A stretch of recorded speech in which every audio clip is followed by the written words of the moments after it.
I'm so proud of Nate, that he's running not just for the wealthy, that he's running for the middle class and the poor. You don't think of that when you come to Clarence, but there are some of us who are still middle class.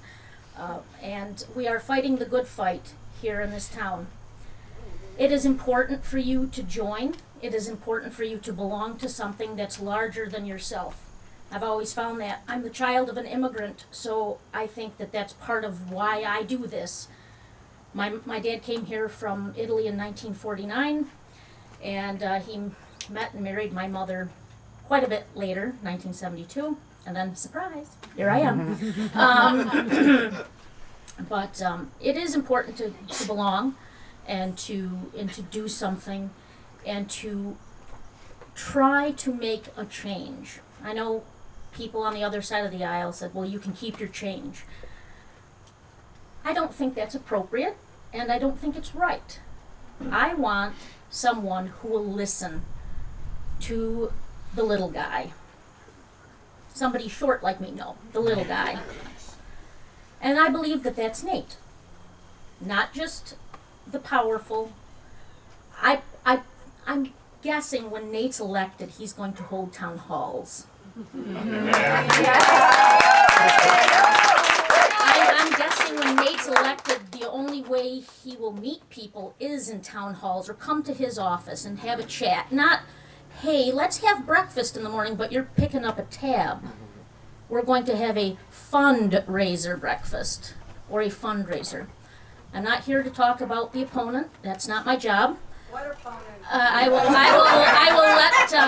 let the Southern District of New York and the attorneys talk down there. We need to focus on Nate McMurray, and we need to get out the vote. We cannot stay complacent. We must pick our friends and our neighbors up and take them to the polls. You don't win elections by staying home and voting. You win elections by getting out, getting off your butts, and going to the polls. And I know that's maybe a little harsh, but it's the truth. People in this town rely on Democrats to be lazy Democrats. What does that mean? They don't vote. They don't vote. They don't do anything. I hope that after you've come to this barnstorm, that you're energized and that you know you need to help. You need to take part in this. You need to be active, and that activity is talking about Nate, getting others fired up, but getting out the vote. Don't stay home. Don't say that you can't do something. Get out the vote. Take your friends, take your neighbors to the poll, register people to vote, and become part of something that is just bigger than yourself, that can save the country, that can save this area. So I would like to proudly, and I really am proud about this, because it's finally somebody that actually is concerned about the town of Clarence and the people in Clarence, not just if they have an R by their name. I would like to introduce the next congressman for the 27th District, Nathan McMurray. I don't think I'll ever get used to this, to be perfectly honest. It's humbling. I am very thankful to have this many people show up. I'm thankful that you're wearing my buttons, and you have my cards up and signs up. It's very, very humbling. So I want to tell you, some of you I've never seen before, lots of you I've never seen before. So I want to tell you about my story and who I am and why I'm standing before you today. So I am from here. I'm from North Tonawanda, New York. I grew up there. I have fond memories of this area. I love it here so much. I wanted to be back part of this place. But when I grew up, it was a little bit tough for us. My father was in the building trades. He used to build houses in the region. And he died very young, at the age of 39. Now, I tell this story all the time because it shapes who I am and my values. Because my mom, who was just 35 at the time, had to come home and raise 7 children by herself. And I was the second youngest, and we struggled, as you can imagine. My father was in the painters union. He went from being in a union to, we had that more stable income and stable lifestyle. So my mom was working at Twin Fair. You guys remember Twin Fair? Yeah. Yeah, it was a different life for us. It was a challenge. But we got through it. And we got through it because we relied on each other and we fought hard and we had family that we cared about. But it was a struggle. So I worked my way up. I went to community college. Started off at the lowest rung. Got through that. Went to UB. I graduated with honors from UB. Went to law school. Yep, I love UB. As a Fulbright scholar overseas, I've studied constitutional law in Korea. I received another scholarship to study in China. I graduated from law school. I had a lot of interesting and good experiences. I worked a lot in the private sector. I worked for some of the biggest companies in the world, and I was advisor to them on many complicated issues. But I really wanted to come home to Western New York, and I was part of that movement of a lot of people recently have returned back. Maybe some people in your family have returned back. I heard good things that were happening in Buffalo, and I wanted to be here. So several years ago, I told my wife, I really want to be part of that region again. I want my kids to play baseball. I want to have a hoop in my yard. I want to be part of all those things. And we came back. And when we came back, I was grateful to be back. And we all love this region for so many different reasons. It's beautiful, right? It's gorgeous. The falls are beautiful. They have all this water. It's a wonderful, beautiful place. But when I came back, I was reminded of some of the problems in this region. And some of those problems include pollution, corruption, lack of leadership. And I started to get frustrated or angry very quickly. And I wanted to figure out a way to make a difference right in my town. So I went and I met with the Democratic Party and I said, how can I help out? And the town chair looked at me and said, you can help out by running for supervisor. He said, that was my first mistake. It's probably. So I said, okay, let's do it. I didn't think I have a chance. I'll be honest with you. I thought, well, maybe I'll be able to bring some issues to the surface. I'll be bold about it. And as long as I'm saying what I believe in my heart, let the consequences be what they are. So I ran full forward and I talked about how this is such a beautiful region. I talked about the beautiful Grand Island. We don't think about Grand Island much, a lot of people in this region, but to me it's my favorite place in the entire world. It's an island the size of Manhattan. 80% of North America's fresh water goes by Grand Island. 20% of the world's fresh water goes by Grand Island. Did you guys know that? It's an island the size of Manhattan between Canada and the United States, right at the edge of Niagara Falls. And I said, this place could be so much more. So I ran and I fought hard. I talked about the tolls. People told me to go away. I talked about ecotourism. People told me to go away. I talked about Tonawanda Coke and how it was polluting our region. People told me to go away. But I fought and I fought and I fought. And we won that election by 2 votes on election night.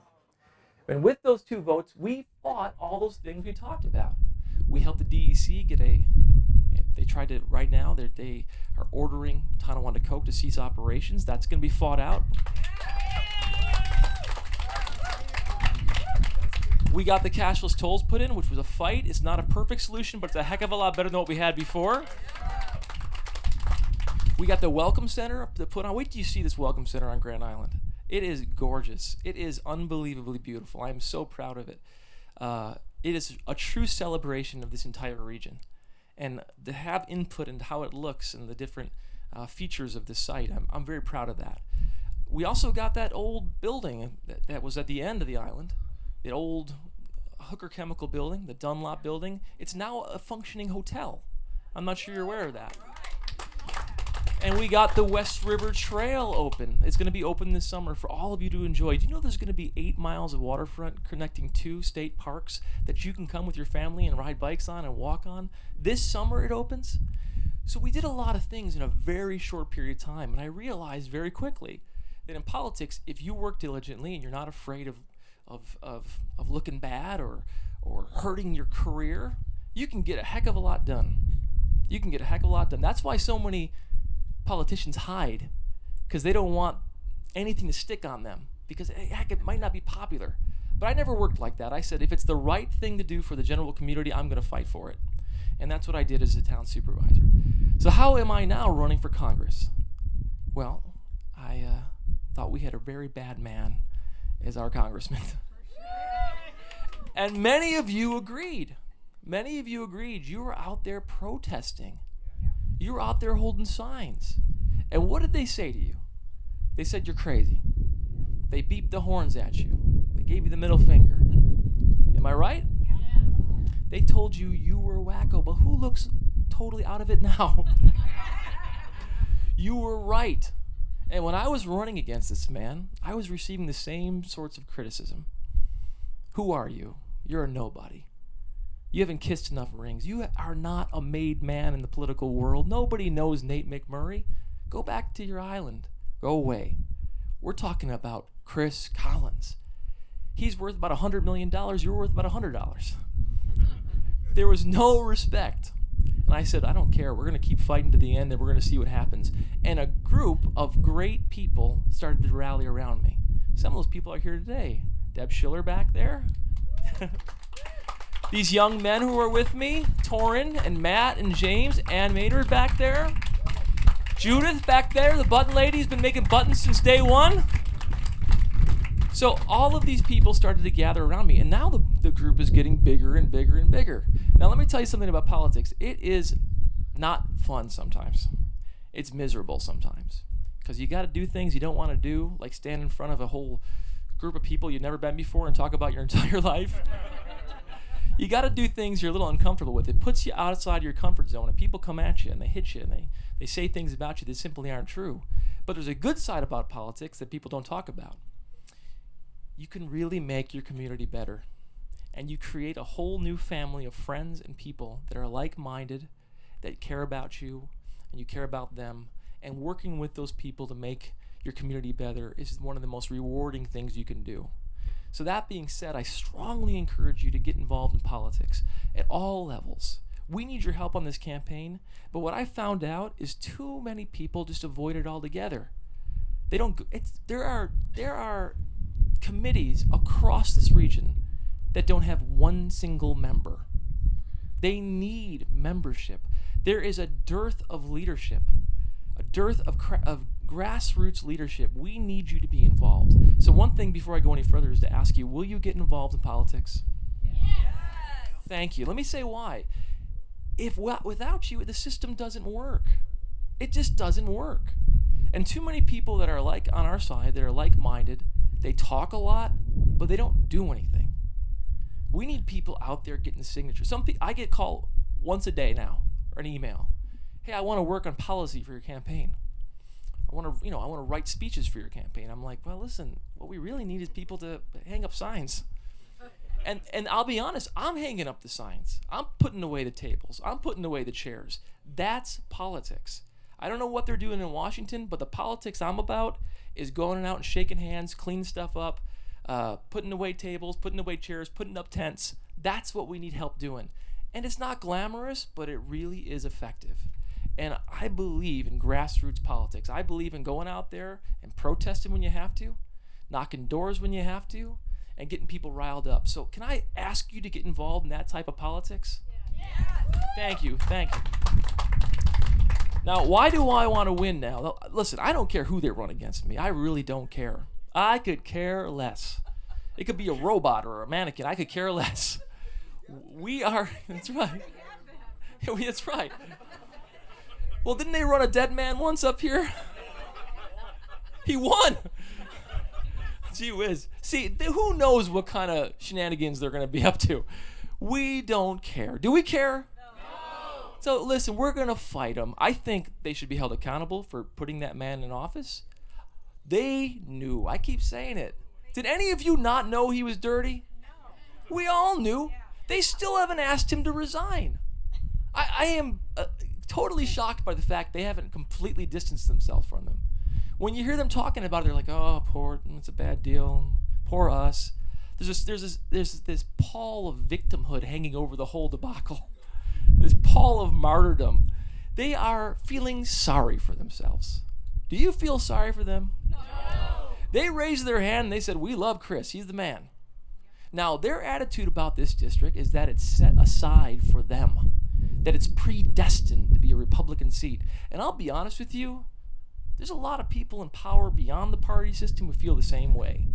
They look at me and they say, this is a guy we cannot control. This is somebody outside of the system who's not part of any disciplined party approach, this makes us nervous. Well, they should be nervous. Now, number one, someone said to me, you got to be careful in politics, Nate. If you ring that bell, if you pull a Howard Dean, people never forgive you. And I looked at him and I said, bad news. I'm going to ring it and ring it and ring it until you can't hear anything else. We're going to break the rules. And the rules, because we need to break the rules. The system has supported one group. And if you're not part of that group, no one else has any say. Now let me give you an example. Why do you think big corporations employ teams of lawyers and lobbyists? And I'm talking as a corporate lawyer myself. Why do you think they do that? Because they want to shape the laws to suit those corporations. They want it, but who is working for you to shape the laws? Who is working for you? Now, your congressman is supposed to be one doing that. But the problem is, when they're on the take, and when they're in part of the same muck, they ain't going to defend you. They're going to defend themselves. Now, I'm someone who believes in the market economy. I believe in animal spirits. I believe that competition is good. I do, because I've seen it in practice. I've seen how it makes things better. But I don't believe in a market system that just continues to gouge those who are weakest.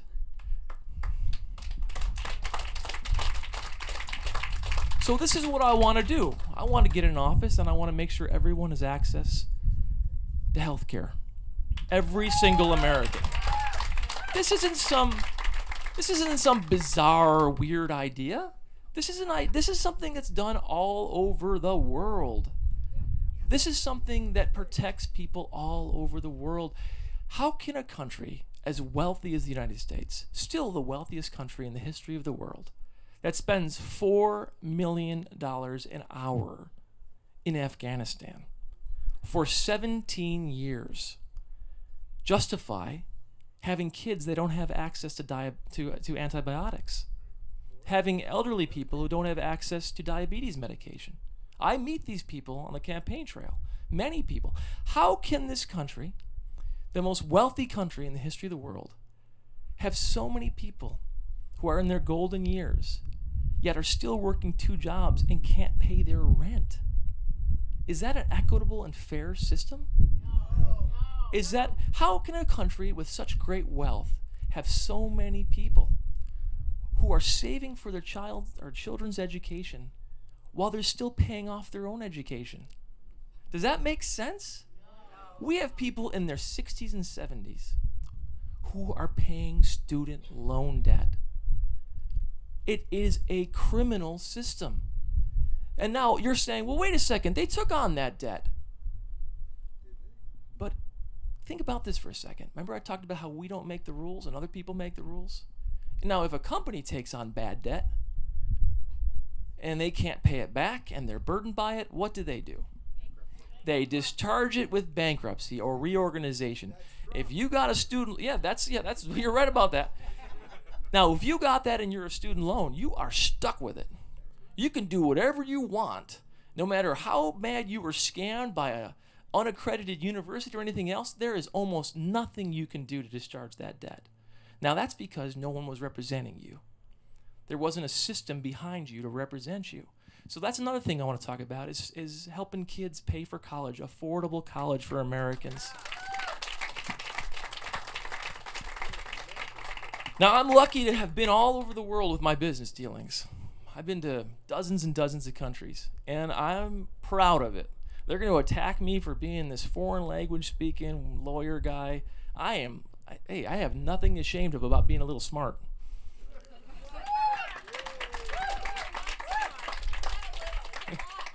So I was overseas for a while, and I wish I could just give you a vision of some of the things they're building in China right now. Maybe a lot of you already know. You talk about these huge airports, these gleaming airports, these new highways cutting through deserts. It is incredible, the infrastructure that our competitors are building currently. Meanwhile, what are we doing? We have roads full of giant potholes all over Western New York. We have bridges. Almost every bridge in our state is rated a D. A D. Did you know that? Demolishable. He's right. This guy's got to get on my campaign staff. We have infrastructure that doesn't represent who we are as a nation, the greatest nation in the world. We need to invest in infrastructure that helps support the future of America. And that includes broadband. Broadband. Now, when I was overseas, I had internet speeds that were 150 megabytes per second, 160. This was years ago. I've been home for a long time now. Sometimes on Grand Island, I have internet speeds that are 6 megabytes per second. 6! And I'm paying $70, $80 a month. Now, that's because a monopoly has been granted to those players, and they could take advantage of you. Do you know how this internet works? They're basing it on infrastructure that was built 100 years ago. Copper wires. Copper wires that were laid for telephone often is what we're getting internet through, while the rest of the world is using glass fiber optic wires that can shoot information at the speed of light. What are we going to do when the next generation of software comes out that's three-dimensional for engineering and design? And you can't do it in Western New York. What are we going to do when we can't compete with Shanghai and Seoul and Beijing? In Europe, right. We need to figure out ways to invest in our future, and I am going to diligently fight. I want to have an infrastructure bill on the floor of the House within 60 days. I want a health care bill on the floor within 90 days.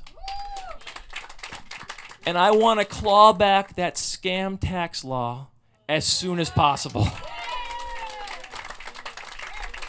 That scam created one of the biggest deficits in our country's history. We've been hearing from the other side about deficits. They don't seem to care about deficits as long as the money's going to their buddies. They don't care the fact that it's putting Social Security at risk, that it's putting Medicare at risk. Do you know that 68% of the funding for rural hospitals comes from Medicare? What's going to happen to places like Warsaw and the hospital when Medicare is slashed? And if you don't think it's coming, you're not paying attention. Are you listening to Paul Ryan? Are you listening to what he said the day they passed the tax bill? They immediately said they're coming for it.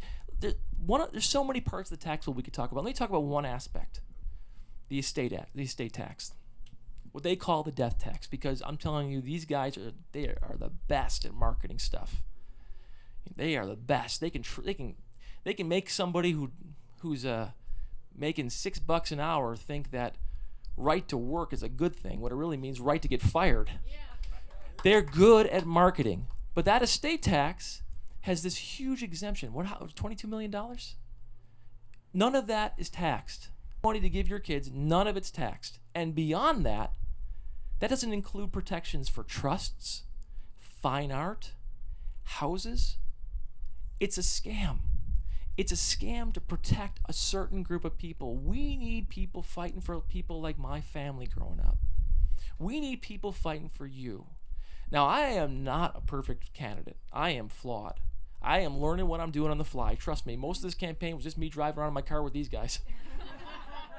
And we would fight and say, well, how are we going to get this through this? And we all believed, but we were not professionals. We're getting some professionals suddenly on our side. They're coming in, they're going to whip us into shape, but we're going to get better and stronger and stronger. We're building. Every day I feel stronger, and I feel like I'm a stronger candidate.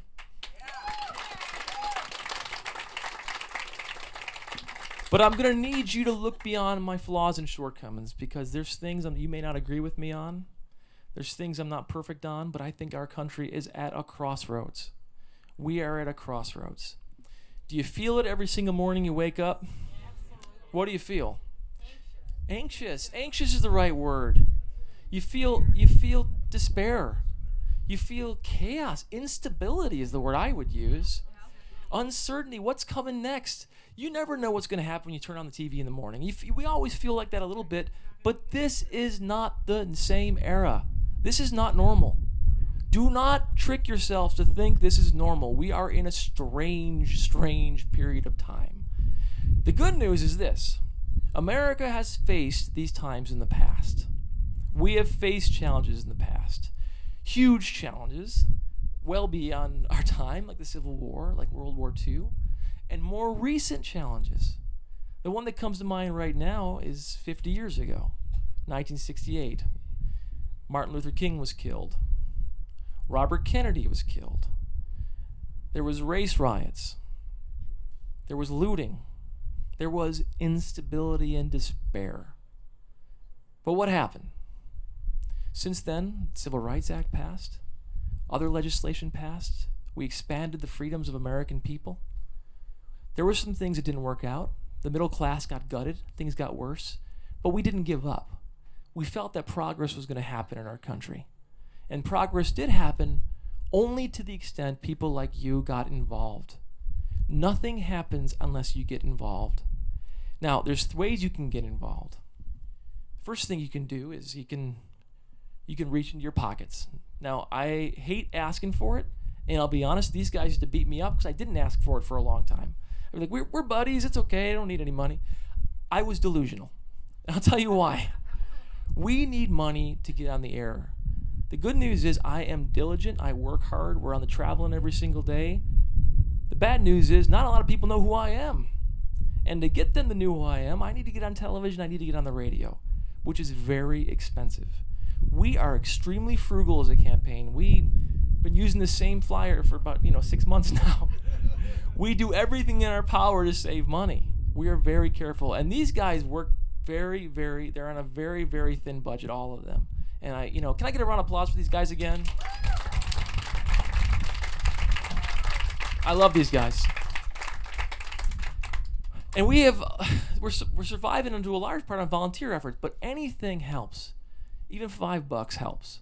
And that goes into a till that we are saving to go against a massive machine that's going to come against me. A huge machine. We might even see who coming out to attack me.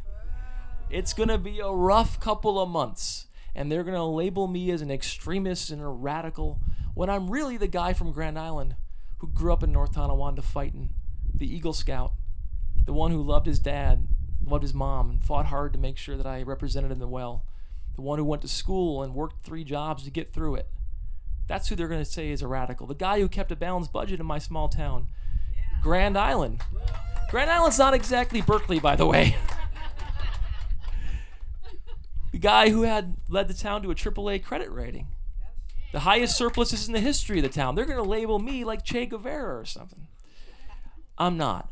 I'm a guy who wants to make my country better, who thinks people like my family growing up and maybe like your family right now are not being represented and need someone to fight for them.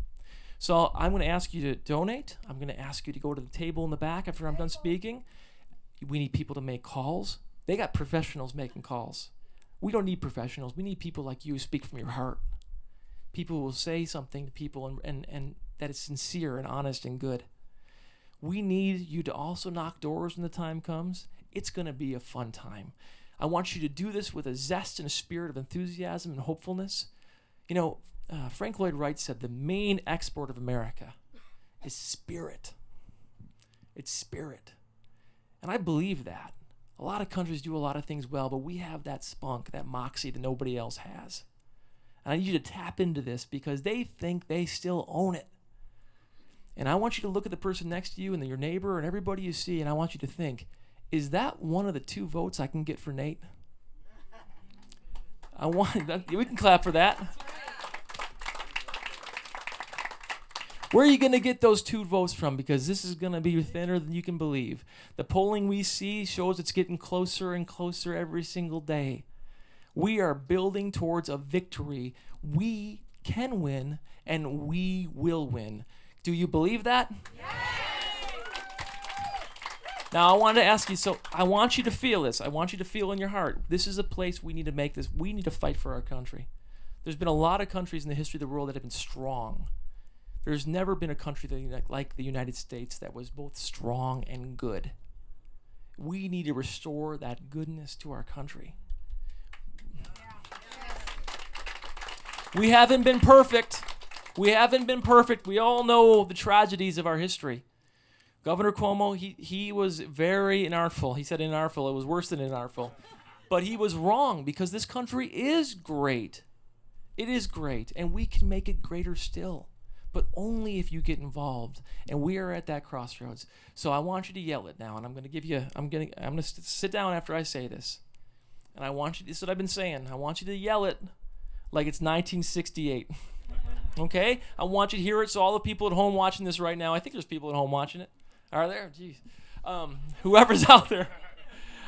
I want you to yell it so they can hear it all the way to Canandaigua at the other side of this district.